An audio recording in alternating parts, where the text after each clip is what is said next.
Hi, everybody. My name's Dave Shady. I'm director of the Division of Ag. I've got Julie Cascio here today. She's one of our favorite ag extension agents.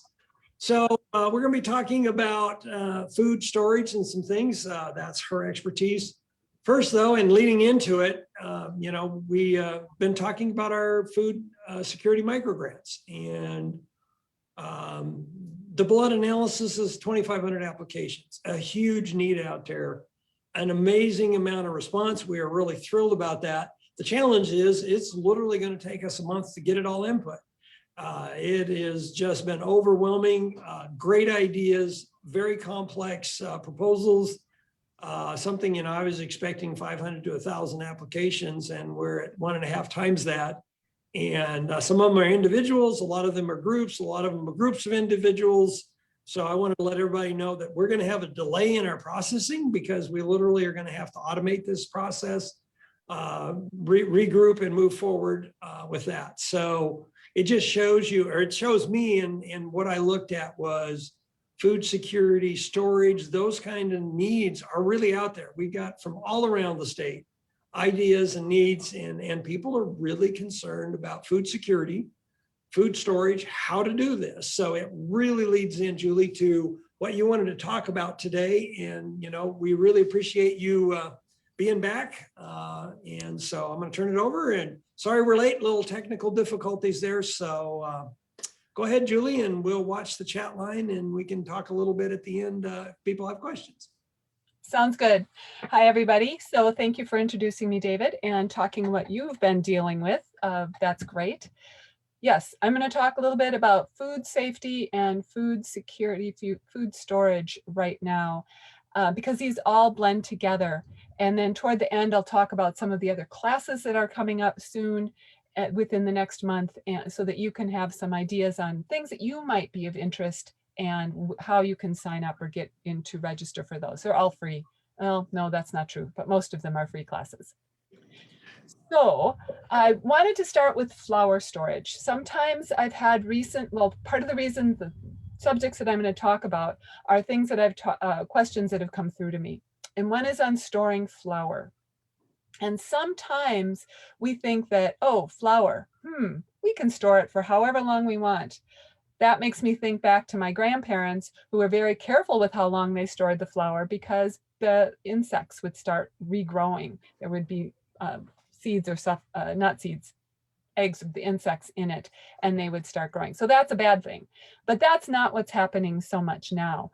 Now it's that flour is this pantry staple, and on it, there's always this best by or use by type of wording on it, and it gives a date. The best by date is just when it is best to use it by. Taste is good and you won't have any problems. But there's a lot of different flours that we use, not just wheat flour now, and that makes a difference in how people are doing it. Generally speaking, though, most flours stay fresh 3 to 8 months at room temperature. In Alaska, depending upon where you are, it's a little bit easier. We tend to have drier areas, especially if you're up in Fairbanks, even here in the valley. We tend to have drier not temperatures, but the air is drier. But if you live closer to water, maybe you live down in Southeast, or maybe you're in Anchorage closer to water, you might have more humidity. And that can cause problems with how long your flour is going to last safely. So keep in mind that you have that expiration date, how long it will stay, even though I said 3 to 8 months, it really varies because it depends on the type of the flour, the ingredients used to make that flour, and then of course, how you're storing it. Do you have it in a really good container that is sealed? Because that makes a difference in how long that flour is going to last. Of course, for me, I love wheat flour, and I have to show the pictures on this because we have at the farm, I work at the Matanuska Experiment Farm at the University of Alaska Fairbanks, and we have wheat that's growing. They're researching it and see how it's being handled and different kernels and how they grow. Well, I'm mentioning this because you can see me trying to get the chaff off of the kernels that I was going to grind and use, which is wonderful because that is a whole wheat flour that I'm going to use. and it has in it bran, germ, and endosperm. Those are really wonderful because for health reasons, they help us along. They give us fiber that we need, the minerals, the antioxidants, all that kind of stuff. However, there's a problem because the bran and germ that are kept in a whole wheat flour are rich in oils. And that makes that whole wheat product more vulnerable to spoilage. And this occurs when the fats deteriorate upon exposure, especially to light, moisture, or air. And that's what causes those undesirable tastes and colors. It is not necessarily a bad thing. It just means that the flour we have on hand, we need to utilize it and plan for how we're going to use it and make sure that we're doing that. But some of the flours we use aren't made of wheat. Often people are needing to go or choose to go with gluten-free alternatives, maybe almond or coconut flour. They are also, though, high in oil, just like a whole wheat flour. So that's different than a refined wheat flour like our white flour normally is. It doesn't have those oils. It doesn't have all those other things that can cause some of the problems. Additionally, your gluten-free all-purpose flour typically combines several nut or root-based flours, and then we have a problem with mold that can develop. We'll get to that in a moment, but before we do that, I wanted to point out, and it's kind of small in this little picture, but it's the United States Department of Agriculture site, and it's www.fsis.usda.gov. And this picture that I'm showing is just the opening part of the shelf-stable food safety. And it's very important that you use an airtight container, and it's a cool, dry place where you're going to store whatever food it is, because that really helps preserve its freshness. If you need to keep food or flours, any of those flours, for a longer period of time than what it says on the expiration date or the best by date, then you'll want to refrigerate it or freeze it to keep it for a longer period of shelf life. But that, of course, means that you have to have room in your refrigerator or room in your freezer that you're going to keep those huge amounts of flour that you have on hand. So an example, again, all-purpose flour, that's the open enriched flour, that is on a shelf for up to 1 year, or 6 to 8 months, I'm sorry. But it'll last up to 1 year if it's refrigerated and 2 years if it's frozen. I will say, though, when you think about freezing, keep in mind, for me, the freezers that I have, if I keep it for too long, then it gets that taste from it's not oil, but whatever it is that they use to keep the freezer running smoothly and cold. Below the zero is what we want. Then we can have a little different taste that I can taste. My husband doesn't, but I do. So, work with your family, see how it works out for you. So if you put your flour in your fridge, be sure to keep it away from moisture and water. And the reason is for preventing mold. And this is best done by sealing it in that airtight container, maybe a plastic bag or a food bin, however you want. Maybe you live in a location where you have a place under the house or under the building that would work as that freezing area. Well, probably not under your house, but next to it, that you might put it in because you think, oh, it's going to freeze it. Just make sure that it's completely frozen the whole time it's in there. If it warms up because the sun comes out, that's not going to help. So you really have to be careful on those kinds of things. You want to determine if your flour is safe, smell it.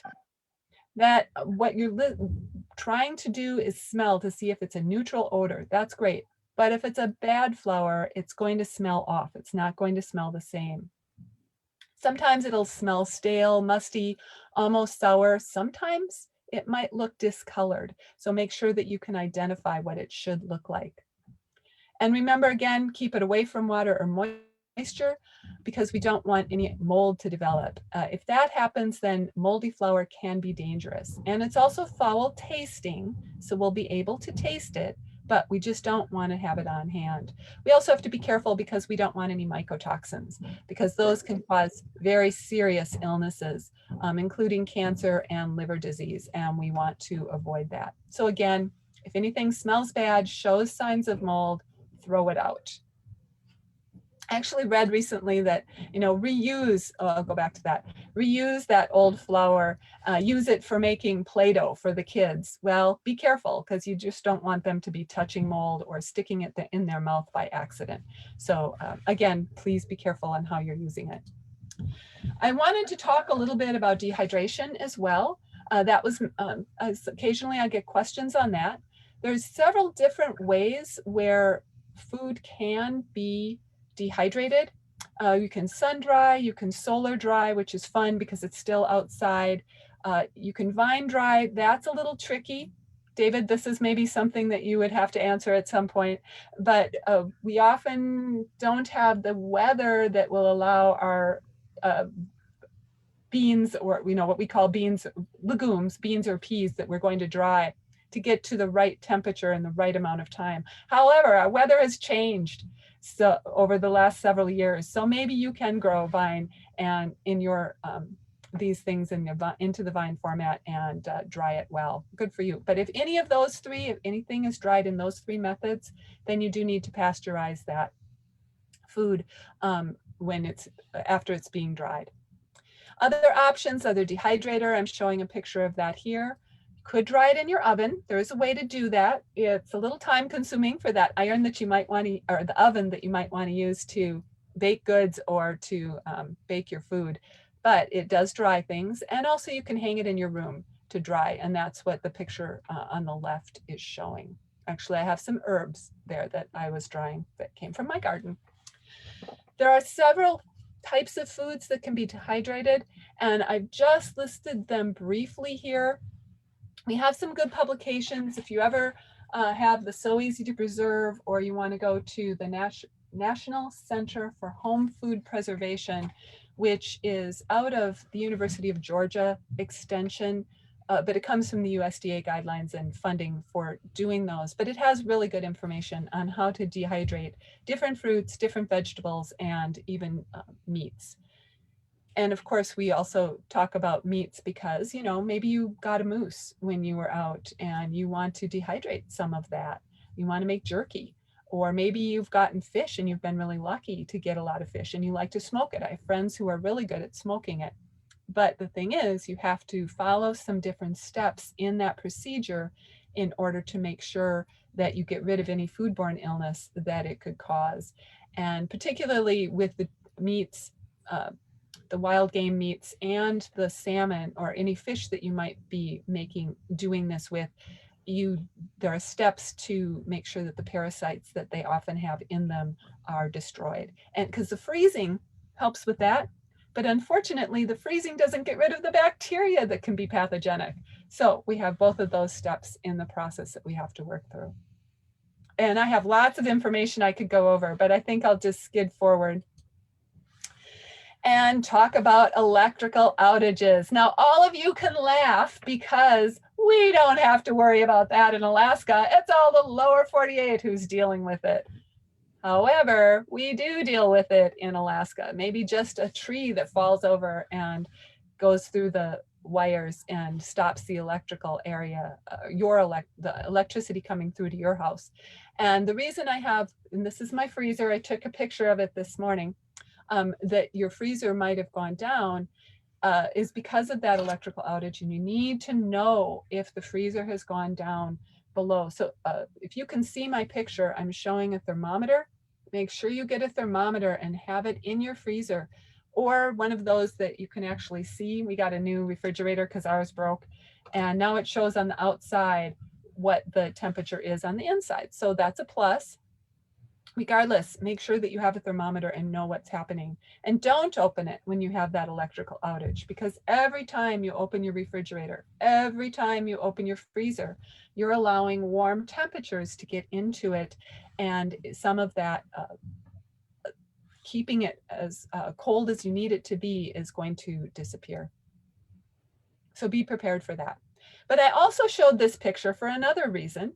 And that's because one of the articles I often write about this time of year is think about what's in your freezer and what are you planning to do this spring or summer? Are you going to go fishing and you need more room in your freezer to keep that fresh fish that you're getting? Are you going to go hunting in the fall and you need more room for that? Are you going to be growing vegetables or purchasing more? Where are you going to store them? Because sometimes we prefer the flavor that they get when they're frozen as opposed to if they're canned.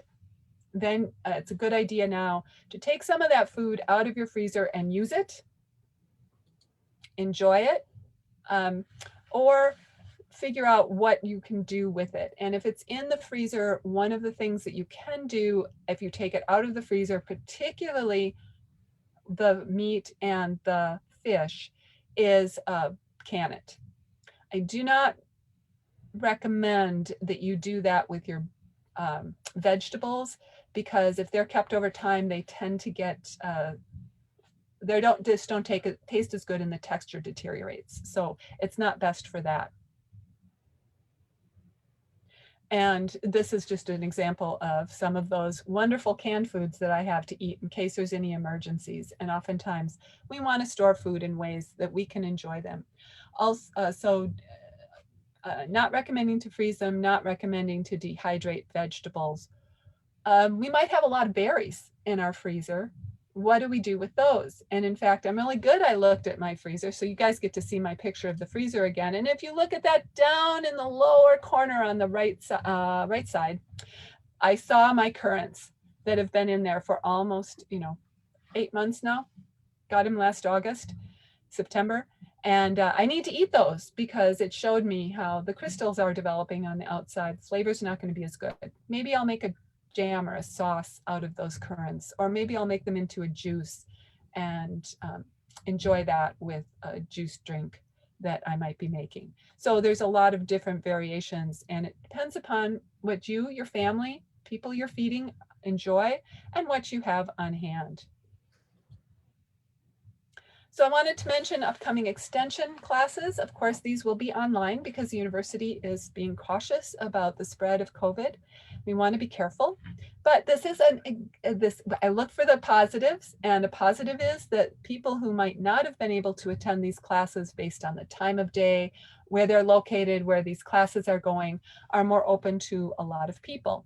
So some of those coming up are preparing the pantry for emergencies. Actually, that's tonight, and my colleague Leslie Shallcross in Fairbanks is offering that. So if you want to go to that, great. She's always a good person to listen to, has great information.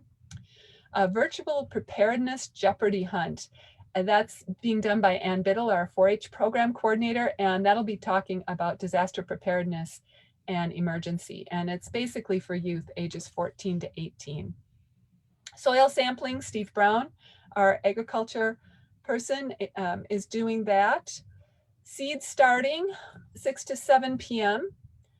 February 25th, and that's being done by Marion Owen out of Kodiak. So isn't it fun? You get to hear what's happening in different parts of our state as well than we may be.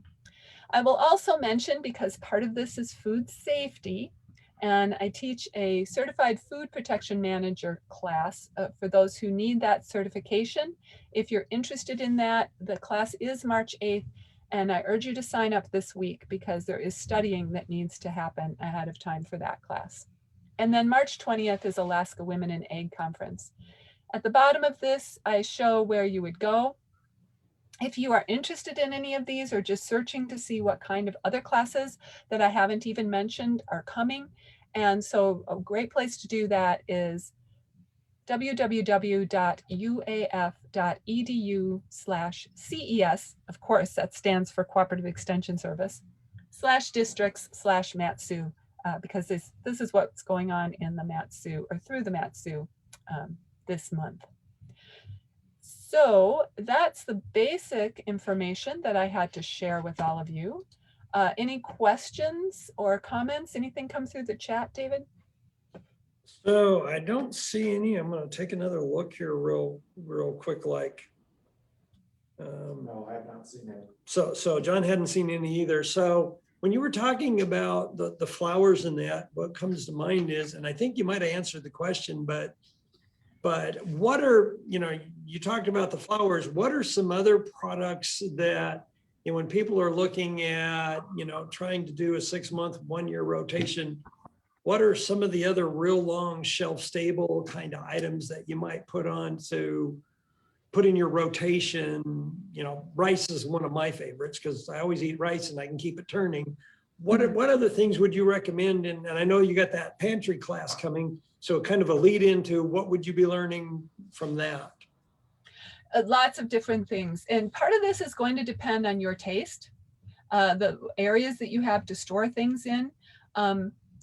You mentioned rice. Rice is a great product to have. And I really love how you said you'll eat that, what you have now, always that first in, first out concept. Whatever you have, buy at the store. It takes a little time, but take that time to put it behind the other food that you have.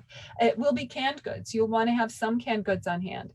If you think it's something that you might want to drag with you, then drier products like the rice that you mentioned is a good idea. It might be noodles, it might be those kinds of things. If you won't have something on hand that you'll need to make it with. Moisture can be a problem if there's an emergency that goes on. So also make sure that you know how you're going to get your water. That's important. When we're talking about our pantry, think about all the different kinds of foods that you enjoy, but also how do they fit into the various parts of food that you want. What are you going to eat for protein? Do you have nuts on hand that you might need to grab for that purpose? Again, that's something that will deteriorate over time. So it lasts a little longer, but will you eat it? Will it be there? And the dried foods, maybe raisins. You have raisins or craisins, or I'm listing a lot of things that I have in my pantry, prunes, things like that, that are nice to have on hand, dried cherries, because you can grab them and go and eat them.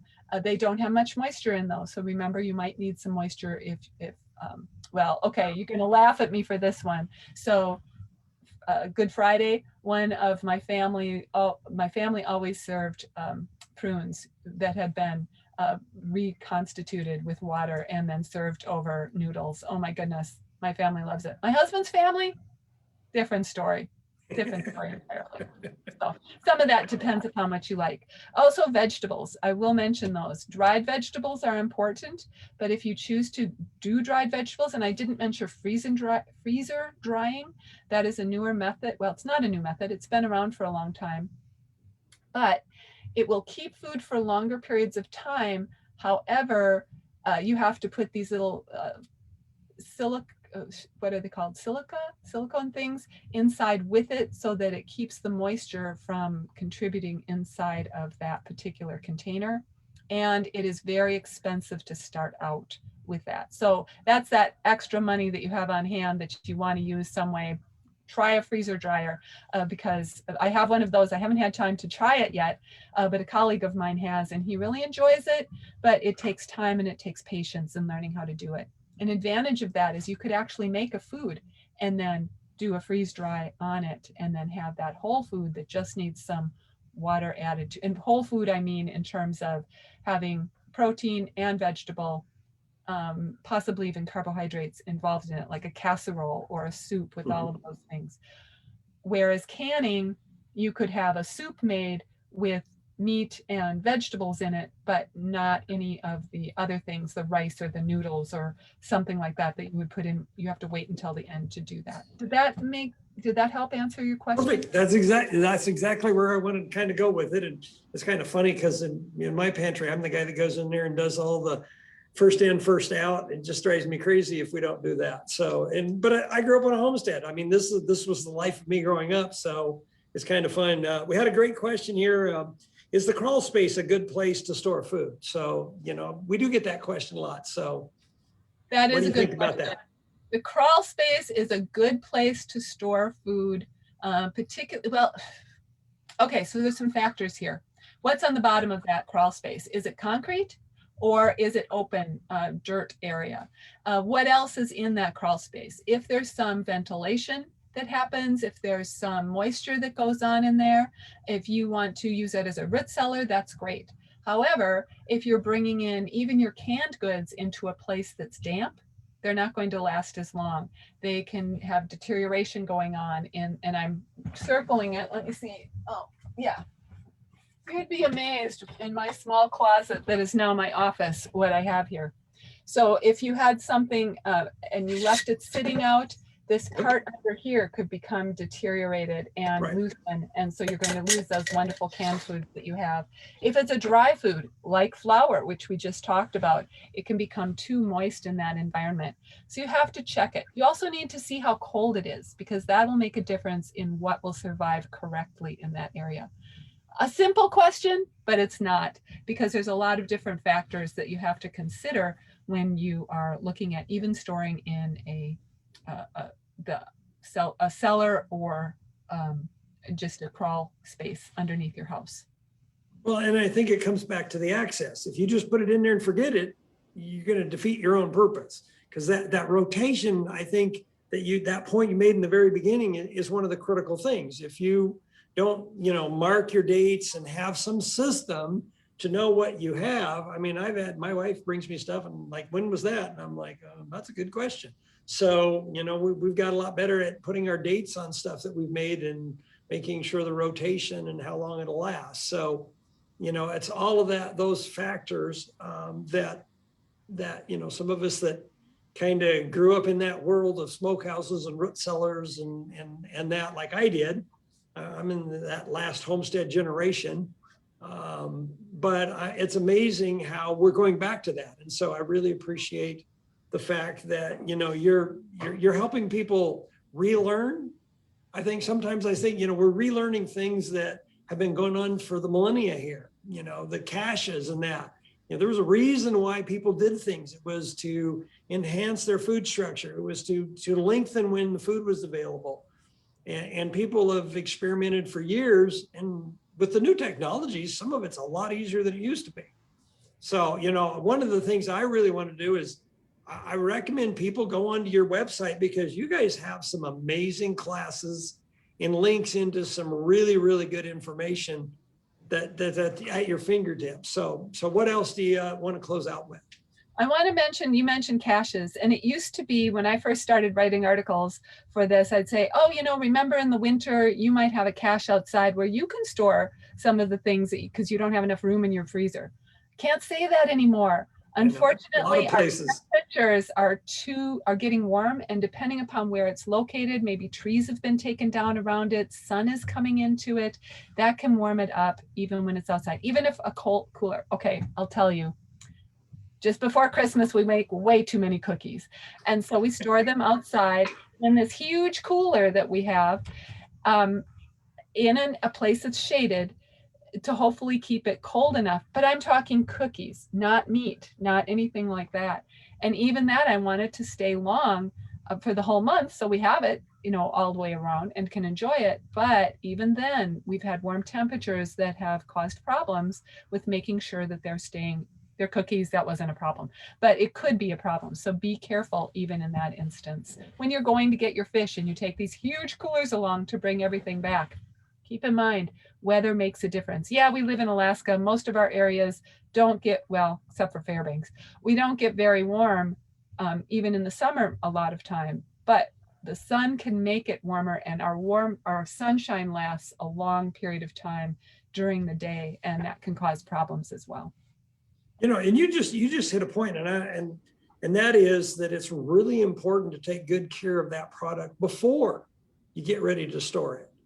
So, a lot of times people don't realize, bringing your fish or your game, you want it iced, you want to keep it in those right temperature ranges, because you can create a problem before you start into your storage process. So, I thought, you brought that point up again, is it's from when you start the process that you need to be paying attention to all of this. So, right. So and I'm really glad you mentioned that, because of course, clean yourself, clean everything that's around you more than you even want to. You already know it, but we say it again and again because once in a while we forget.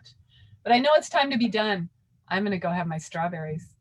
Thanks again, Julie, so much. We really appreciate all you do for us. Until next time, we'll see y'all later. All right. Take care. Bye now.